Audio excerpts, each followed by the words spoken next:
So we got our first look at the Beatles, a four-film cinematic event. So the Fab Four, the Beatles, will be played by Paul Mescal as Paul McCartney, Harris Dickinson as John Lennon, Joseph Quinn as George Harrison, and Barry Keoghan as Ringo Starr.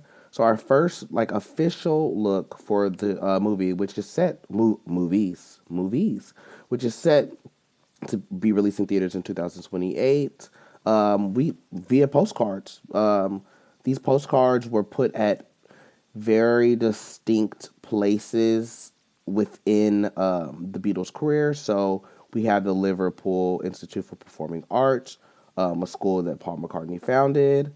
We have another batch in Liverpool at John Lennon's childhood home. Hamburg, which is kind of known for the as a Beatles monument, Cavern Club, the Kaiser Keller, the Star Club. In New York City, the Strawberry Field in Central Park, New York University, Columbia University, and a bunch of different record stores. Tokyo, honey, even Tokyo got in on the action. And now we have the pictures.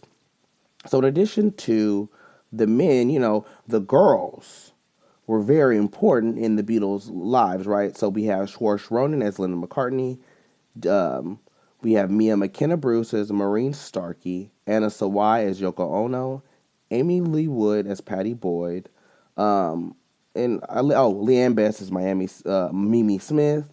So it's very much giving like a big deal. I mean, four films is crazy, and they're each told from the perspective of said Beatles. Sony Pictures, of course, is involved in it. So Sam Mendes, the director, says he feels like their story is way too valuable and varied to only be told via one project. And it's interesting because I'm like, do we as a generation, because of course these movies are made for everybody, but you absolutely want to capture the hearts and the audiences of Gen Z, right, and younger people. And I'm very curious as to see if Gen Z will actually show up for these movies. You know what I mean? So I kind of did a little bit of my research, and it seems like for the most part, younger generations are still caring about the Beatles. Of course, they're engaging with their music very differently. Back in the day, obviously when the Beatles were out, it was all about buying their records, which, honey, they sold plenty of those. But nowadays, a lot of their songs have been used in TikTok trends or internet trends. We had "Here Comes the Sun," "I Want to Hold Your Hand." Those songs, which are timeless, even I know them, and I don't really know too much about the Beatles outside of like most of the scandals.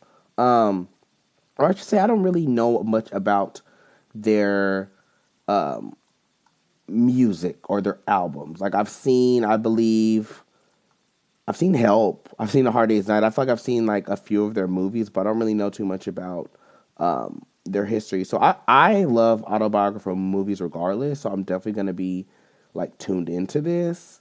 But back to what I was saying, Gen Z. So there seems to be a strong batch of young fans that probably more or less are like kind of reaching for that nostalgia. I feel like I'm noticing that younger people um, are starting to look to older stuff, which happens in every generation.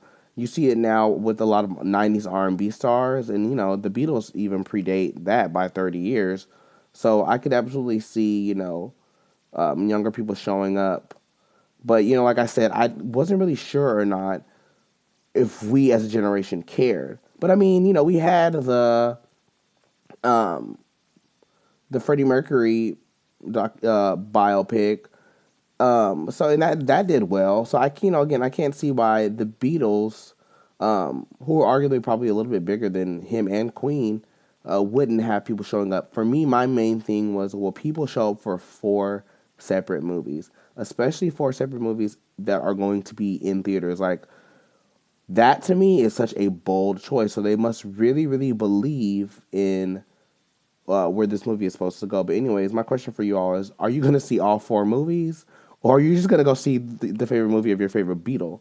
I assume like that's what a lot of people are going to do, or they're gonna want to see the story told from the perspective of their favorite band member.